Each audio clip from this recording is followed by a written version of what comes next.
Berdirinya Kabupaten Garut tidak lepas dari peranan penting oleh para tokoh yang berjasa di dalamnya. Sebelum menjadi wilayah kabupaten, di Garut pernah berdiri beberapa kerajaan. Di antaranya Kerajaan Rumenggong atau Keprabuan Kertarahayu.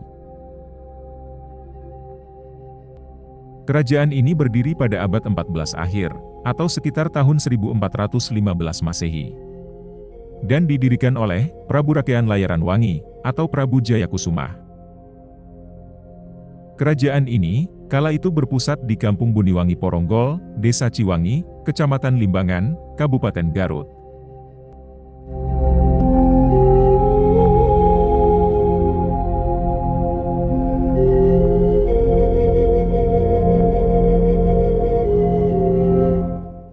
Kemudian ada juga Kerajaan Timbang Anten. Kerajaan ini berdiri pada abad 15, atau setelahnya Kerajaan Rumenggong. Kerajaan ini kala itu berpusat di Timbang Anten. Dan sekarang daerah itu disebut berada di wilayah Kecamatan Tarogong Kaler, Tarogong Kidul, Kecamatan Samarang, Kecamatan Leles, dan Kecamatan Kadungora.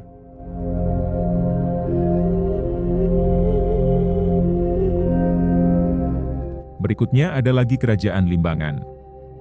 Mengenai perihal berdirinya Kabupaten Garut, tidak lepas juga dari peranan adipati yang satu ini. Namanya Sunan Cipancar, beliau juga dikenal sebagai Liman Sanjaya, alias Prabu Jayakusuma. Beliau merupakan salah satu tokoh adipati, sekaligus penyebar agama Islam, di Kabupaten Garut. Sunan Cipancar adalah seorang ulama besar, dan termasuk murid kesayangan dari Raden Kian Santang. Sunan Cipancar, beliau juga merupakan seorang adipati Limbangan, yang kala itu berkuasa di bawah Kesultanan Cirebon Sunan Gunung Jati, atau Syekh Syarif Hidayatullah. Sebagai adipati sekaligus ulama. Peranan Sunan Pancar kala itu, menjadikan Islam semakin berkembang pesat di wilayah Garut, khususnya di wilayah Limbangan. Beliau mengajarkan ajaran agama Islam di keraton, dan berdakwah ke tiap-tiap rumah. Bahkan disebutkan sering bersosialisasi dengan penduduk, seperti mengajak makan bersama, atau ngaliwet bareng. Karena kebijaksanaannya dalam memimpin pemerintahan, maupun sebagai tokoh agama, membuat rakyat tertarik dan akhirnya banyak yang memeluk Islam. Sunan Cipancar, beliau lahir di Limbangan pada tahun 1510 Masehi, dan merupakan salah satu murid Prabu Kian Santang yang berprestasi dalam menyebarkan agama Islam. Atas jasanya, Islam di Garut menjadi berkembang pesat waktu itu. Sunan Cipancar memiliki banyak keturunan yang kemudian menjadi ulama-ulama besar. Di antaranya Syekh Muhammad Jafar Shidik Cibiuk, dan adiknya Kiai Haji Raden Fakih Ibrahim, yang bergelar dalam penghulu Cicadas. Kemudian Raden Fakih Ibrahim yang melahirkan ulama besar pada abad ke-18 Masehi, yaitu Kiai Haji Raden Nur Muhammad, pendiri pesantren Cikelepu. Yang kemudian melahirkan para ulama pimpinan pesantren. Di antaranya pesantren Wates Limbangan, Ponpes Sukamiskin Bandung, dan pendiri pesantren lainnya. Sunan Cipancar. Dari keturunan beliau, juga banyak yang kemudian jadi adipati. Baik sahabat muslim, mari kita telusuri bagaimana asal mula Kabupaten Garut itu berdiri.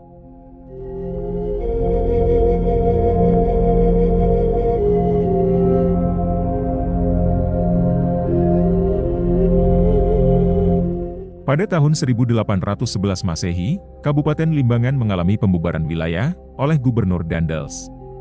Yang saat itu, Kabupaten Limbangan dijabat oleh Raden Adipati Adiwijaya.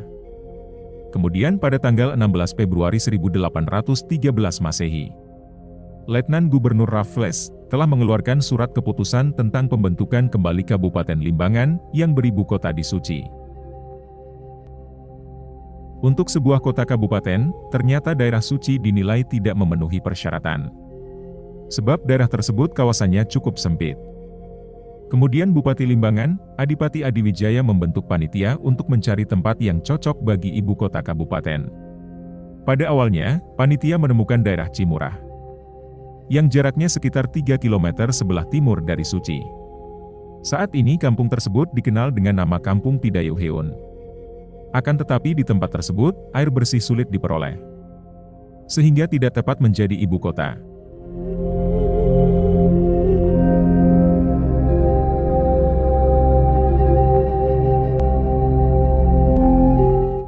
Selanjutnya panitia mencari lokasi ke arah barat, jaraknya sekitar 5 km dari Suci.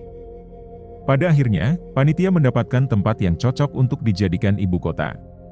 Selain tanahnya subur, tempat tersebut juga memiliki mata air yang mengalir ke Sungai Cimanuk, serta memiliki pemandangan yang indah, dikelilingi beberapa gunung, seperti Gunung Cikuray, Gunung Papandayan, Gunung Guntur, Gunung Galunggung, Gunung Talaga Bodas, dan Gunung Karacak.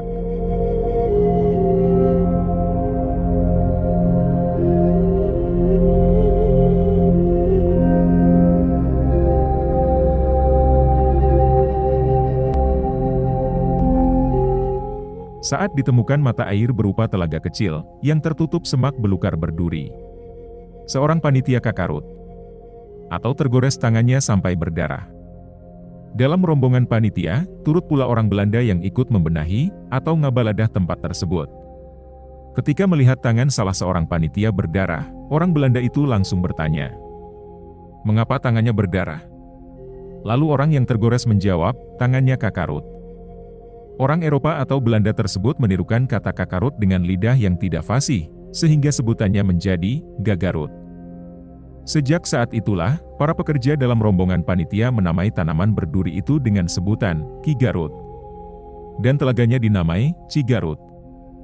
Lokasi telaga ini sekarang ditempati oleh bangunan SMP 4 Garut.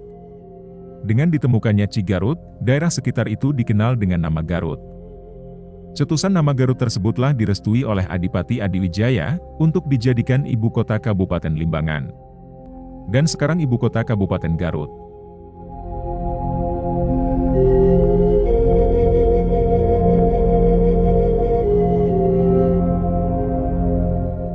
Pada tanggal 15 September tahun 1813 Masehi, dilakukan peletakan batu pertama, pembangunan sarana dan prasarana ibu kota, seperti tempat tinggal, pendopo, kantor asisten residen, masjid, alun-alun, dan lainnya.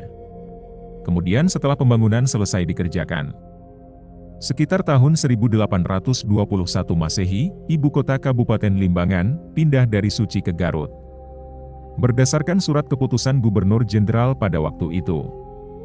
Nama Kabupaten Limbangan diganti menjadi Kabupaten Garut dan beribu kota Garut pada tanggal 1 Juli tahun 1913 Masehi. Pada waktu itu, bupati yang sedang menjabat adalah Raden Arya Wiratanudatar IV, yang menjabat tahun 1871 sampai tahun 1915 Masehi.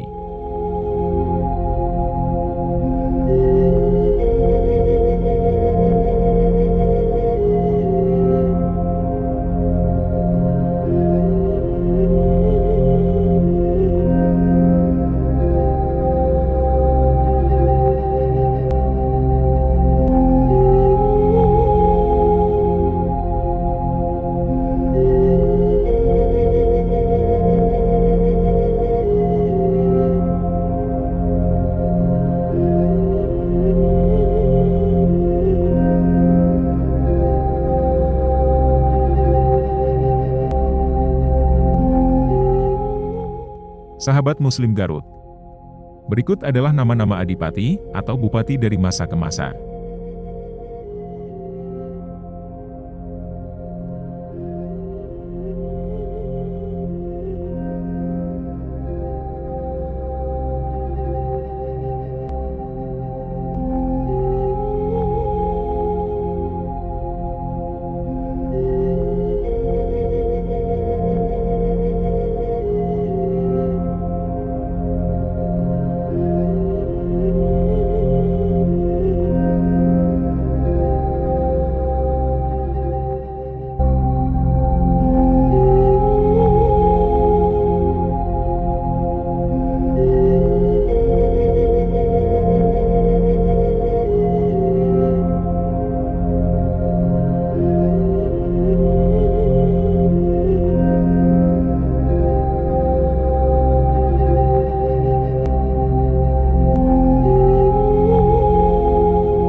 Sahabat Muslim Garut.